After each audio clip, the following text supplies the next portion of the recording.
Good day, Louisians. This is now week 1 of second quarter, and our first lesson will be data model. So for the data model, we have two, the entity relationship diagram and the hierarchy model. But before we proceed to the hierarchy model, let us first have a short review about the entity relationship diagram, or what we call the ER diagram. ER diagram shows the flow of information through shapes, which include the rectangle, ellipse, diamonds, and lines. This information represents the entity, or this information represents the entity of our database, or what we call the table name of our database.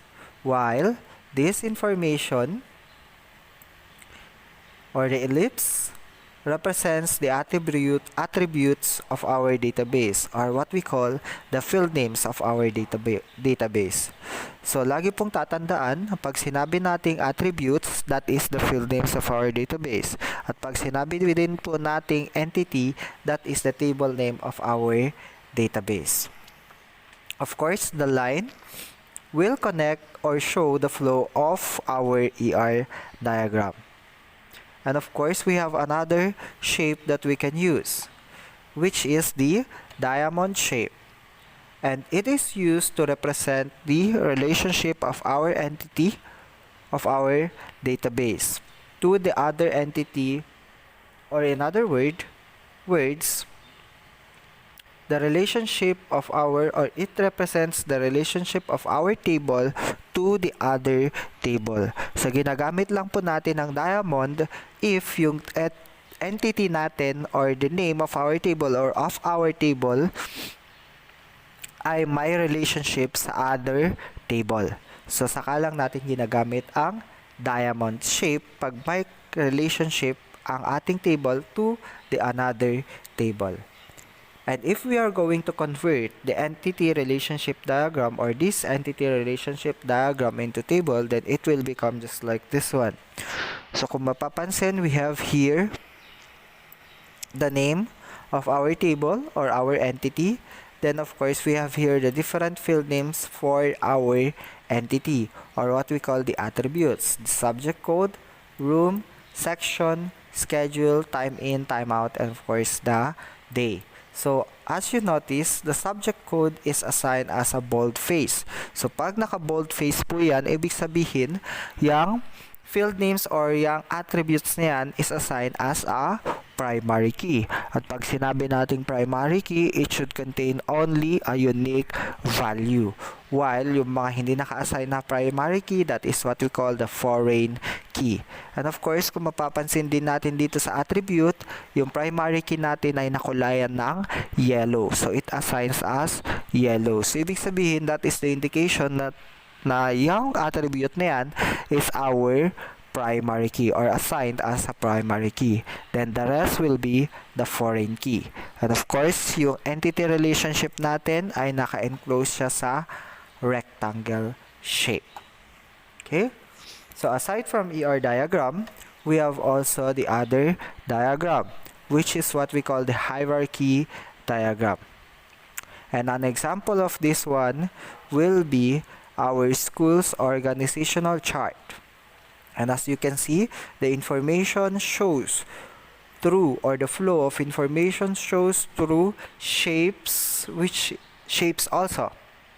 It shows through shapes also, which is the line and rectangle.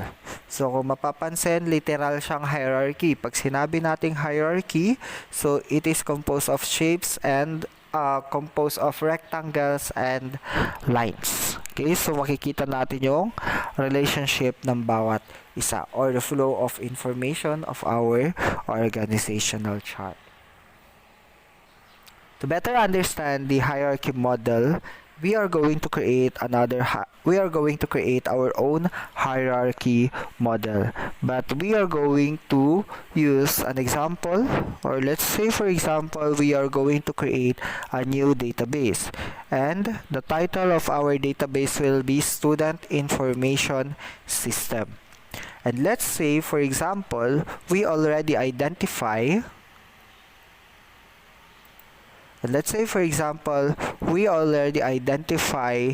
the field names of our database, which is the first name, subject grade, first grading, second grading, subject teacher, fourth grading, third grading, subject name, middle initial, and last name.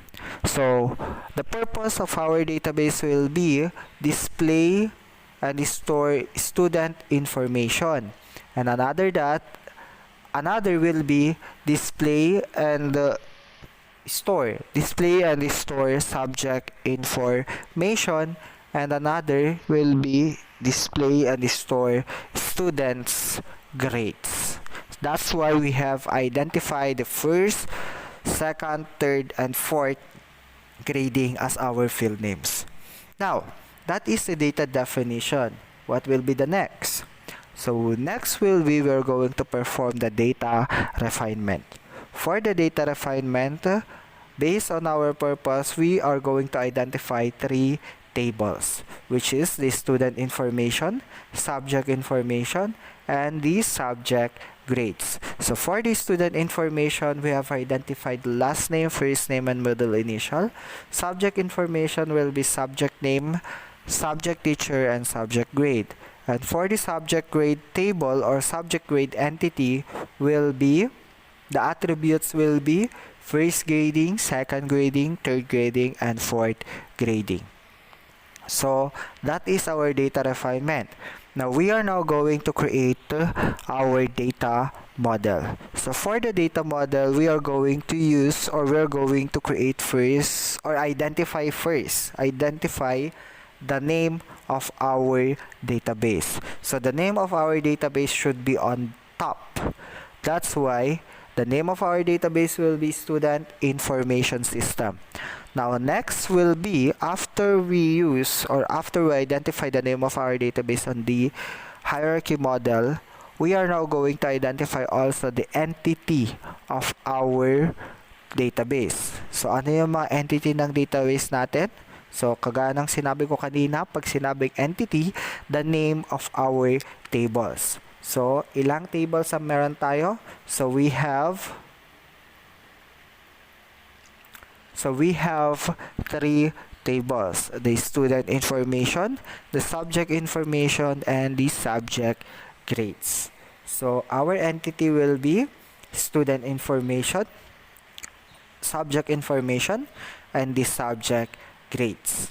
Now, after we identify the entity, ano sa tingin ninyo ang susunod? Yes, of course, we have the attributes or the attributes of our table. Ano yung mga attributes ng ating student information? So, we have the first name, middle initial, and of course, the last name. Or last name, first name, and we have the middle initial. Then, ano yung attributes ng subject informations natin? We have the subject name, subject teacher, then subject grades. Then, for the subject or subject grades naman, we have the first grading, second grading, third grading, and fourth grading.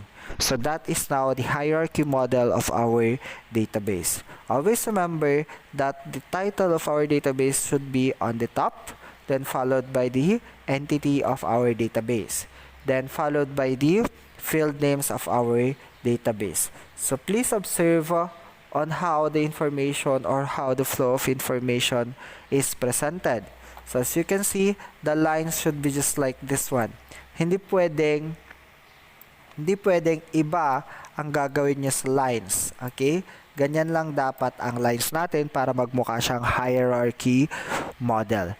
Then we have also, pag-present na rin po natin ng field names or attributes, ganyan din po dapat.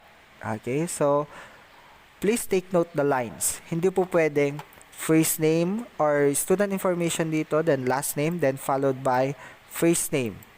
Hindi pwedeng ganon. Okay? So, that is very wrong.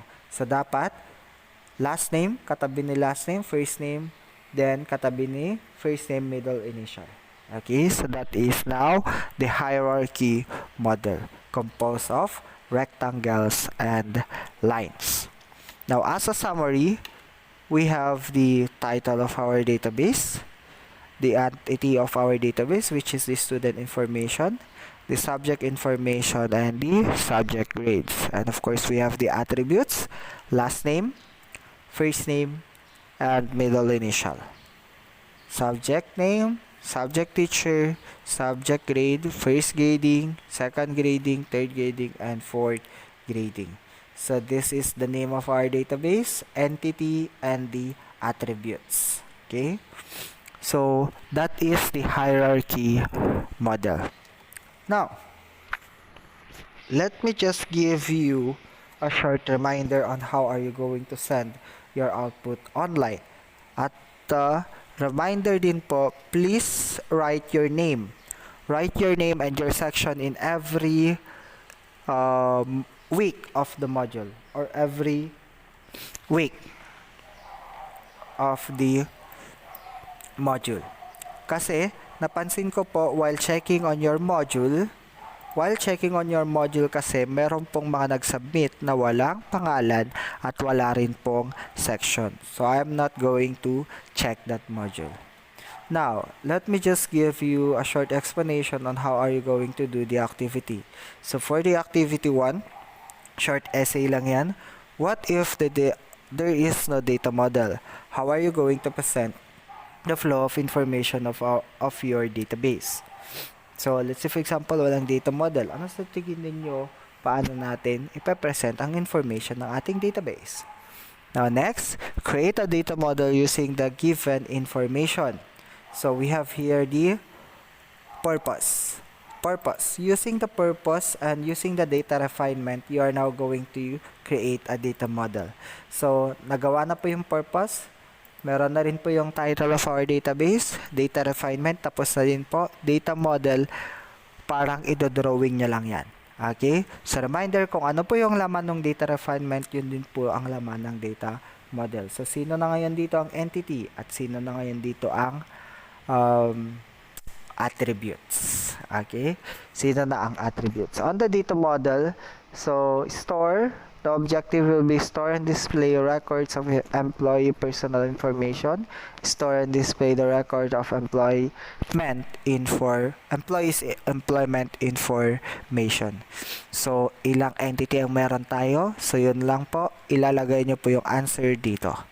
Then, of course, we have the rubric for checking. If you want to get a perfect score, you need to read the rubric for checking. Then, we have the physical model. Okay, physical model, then essay lang din po ang activity natin dyan. Okay, so that's all, Louisians. Good luck to your activity. And please don't forget to write your name in every module. So let's say for example on your week 1, sinulat nyo yung pangalan and sections niyo. For the week 2, sulat nyo din po yung pangalan and sections niyo para ma-sure natin na i-check or ma-sure natin kung saan ko ilalagay ang inyong scores at kung kanino yung module. Kasi madaming nag-submit, walang pangalan, walang section. Next week, which is week 2, we are now going to proceed to the normalization. So, good day and good luck.